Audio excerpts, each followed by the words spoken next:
istoryahi. Akong pangutana, akong tubag. Kung magpadayon ang conflict sa Middle East, kinsa kahaang na ay taas na chance na mudaog. Kasagaran nga gira sa Middle East, wala ginay klaro kung kinsa ang mudaog. Pero kung hisgutan nato ang ilang power, mas taas og power ang US ug Israel sa ilang air power. Advance pa gid ilang technology ug nice ang ilang intelligence. Pero ang Iran, power po nilang missile ana. Daghan po na sila kaalyado sa Middle East.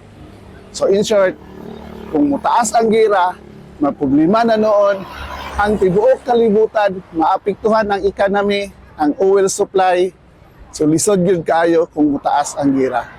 Kamo, unsa po ka ang epekto kung magpadayon ang gira sa Middle East? Comment lang sa comment section. Salamat!